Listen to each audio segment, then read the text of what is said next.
Hi, I'm Trisha. And I'm Sam. I did that. Okay. This is gonna be like the cringiest video because like we never talk into cameras. Welcome to our brand new booktube channel. If you can't see our books, yeah, there they are. We wanted to do a kind of like fall back to school semester reading, and go ahead. Composed a list of books that we plan on reading for this fall semester. I already said that. Well, you said it stupidly. Okay. Do we want to try to say it again less stupidly? I mean, sure. This is going to be our fall back to school book spectacular. And we've composed a list. So we made a list of all the books that we want to read during the fall. Hopefully we can read all of them because, you know, like school. But without further ado. Yes. Check out our list. For my first reading, like I've already started it, but it's Pan's Labyrinth by Guillermo del Toro and Cornelia Fung. And I think it's the second book that they've collaborated on, aside from, what is it? I'm blanking! Shape of Water. Shape of Water. So this is more of like a, not a picture book, but kind of a picture book, like fairy tale. You know, it's got these nice bordered pages, and every once in a while I come across an illustrated page, and it's really nice. A good like fairy story to get you into the mood for like the changing seasons. Yeah, we're also cheating because like school technically starts tomorrow, but we've already started our like back to school books. But you know, we are organized and we are timely and prepared. Well scheduled. Yeah. And basically after today we're probably not going to have any more time to read. Anyway. But on that note, so I'm reading Foundry Side, which I'm only like 70 pages in. So it's a fantasy novel, naturally, because we love some good fantasy. About all we ever read. It's about this thief who goes on this heist to steal some mysterious box from a safe. I don't know if I want to like say too much about it because I didn't know much about it going in. Let's just say there's kind of like an unexpected object in said box that kind of changes her world. Yeah, I don't want to say too much about the magic system either because I think it's like very unique and I think it's kind of interesting to like discover on your own because it doesn't really say much about it on the back of the book. So yeah, I think it's just a good thing to like dive into, and so far I'm really liking it. I've heard a lot of good things about it. It's like a heist book. Like the beginning's like a heist, but I think after the heist has happened, which is like not that many pages, like it kind of starts off, we're already in the heist. Oh, that's interesting. So yeah, so far it's more about like now trying to find out what this object is and like what it does and why it was made and who wants it. It's really good so far. So for my next fall read, I'm planning on reading Strange the Dreamer by Laini Taylor, which was actually a birthday gift from me last year. So it's been a whole year that I've owned this book and I'm just now getting to it.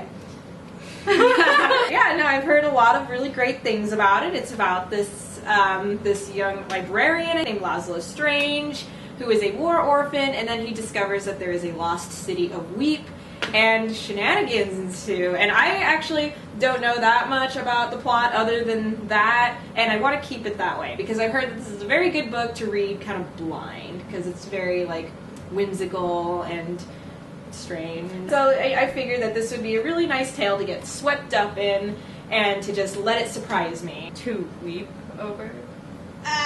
My next fall book to commemorate the movie. Well, not commemorate, it hasn't come out yet. What's the word? To celebrate, to honor, to... So, my next book, to prepare for the film that's coming out in September, I plan on reading The Goldfinch, which is a very lengthy book, so I hope I have time to read it before the movie comes out, because like, I'm seeing that the day it comes out. It's about a young boy who is orphaned after his mother is killed in a bombing at an art gallery, and there's a gnat in my face, and he's taken in by like a wealthy couple, and it's kind of a coming of age story but with kind of a more artistic edge to it, and I'm really excited to read this because it also won the Pulitzer Prize I think in like 2016. Does it say? No, it doesn't say on here.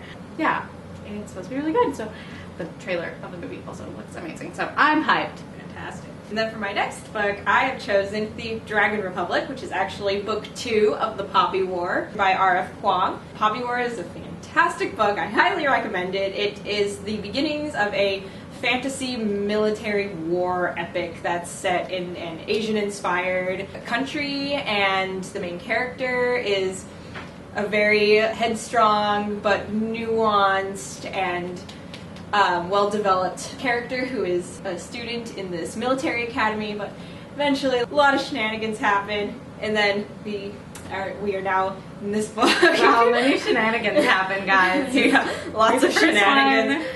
You really should, For the though. shenanigans. Please read The Poppy War. But anyway, I'm excited to read the second book because the first one left us off on a really intense cliffhanger, and I know there's going to be a lot of tears and a lot of screaming from me when I'm reading this book. I'm gonna have to listen to all of it. Oh my god, yeah. I will wake you up in the middle of the night. I'll be up in the middle of the night. Yeah, so this is the kind of author who is not afraid to kill off characters, so if you want to go on an emotional roller coaster ride, this book. No, you didn't ask, but I'm going to tell you. R.F. Kuang is a really badass 23-year-old author. The Poppy War was her debut novel, which it was a bestseller. And yeah, so basically we're all untalented swines, and she's a genius. I am older than the author of this book, and I have accomplished nothing of value. Yep. So my next book is Warlight by Michael. Ooh, I don't know how to pronounce that. Ondonje? Sorry. Good job. To the man who wrote Warlight. This came out last year, and it was definitely kicking up some hype. I think Obama put it on his most books of 2018. Mm-hmm. It's kind of vague in the description as well. But I really like vague descriptions. Vague descriptions is the theme of this video. It's basically about these two children who are taken in post World War II London by this mysterious figure called the Moth, and their parents go off to, I believe, Singapore, and the mom is a spy or something. It's about what happened to their parents, why they left, and who is this Moth guy that is taking care of them. Gotten a lot of praise, so I'm really excited to start reading it because I feel like I definitely should have read it last year. Catching up on a lot of we're behind. Yeah. And for my final book of this fall semester, I am reading sort of the most famous modern fantasy novel, The Name of the Wind by Patrick Rothfuss. Recommended by yours truly. I have not read it yet, and I'm very late to the party. I apologize. It's a masterpiece, an unfinished masterpiece. I'm excited to read it all the same. I don't really know how to describe it, but I feel like the best way is that it's more like a fantasy memoir, where the main character quote, he's retelling his life story. I guess it's over the course of 3 days. And each book is a single day. Yeah. Yeah. And it's he's being interviewed. And yes. So yeah, fantasy memoir. Very and interesting. And kind of coming of age as well. Yeah. So a unique premise. Seems very atmospheric, perfect for fall weather. I'm excited. As much of fall as you get in Los Angeles. 5 degrees cooler than it is now. Yeah, a basically. good solid 74 degrees. I also just realized that we had the AC on this whole fucking time. Oh my god! I want to win the audio! She wants to be a sound designer. I do the fucking AC running. Absolutely horrible. Right. My last book is going to be Siege and Storm by Leigh Bardugo, and as you can tell, I love me some Leigh Bardugo. I got Six of Crows on display here, but for whatever reason, I started reading this last semester, and I just got so busy that I never got to finish reading it. I am straight up almost halfway through. But if you don't know, Siege and Storm is the sequel to Shadow and Bone. It follows the main character, Alina, as she discovers she is a Grisha, and she is a sun summoner, which previously thought to no longer exist, so she is just very special. I don't know how to not spoil this. That was very I don't want to very eloquent. So I have read the books. I've read all of them, and the best non-spoilery description is that she is a YA protagonist, which means that she's very special. Then the Darkling, which by his name and title you can tell is the nicest guy, wants to use her talents for his own purposes, and then we find out more about that in book 2, and then we meet new characters, and it's a good old time. We're really bad at descriptions. If We you can are. Tell. We're gonna get better, I promise. Yeah, those are pretty much our fall semester back to school reads. So yeah, let us know what you guys are gonna read this school year, or if you're even in school. I'm sorry if you are. We'll all suffer together. It'll be great. Rest in peace. Us apart here. We'll get through this together Yeah. with the power of reading and friendship. But still do your homework, kids. No one's gonna care in like 10 years. Don't do your homework. Wow. Pass the class, but like no that one will note of care. horrible advice.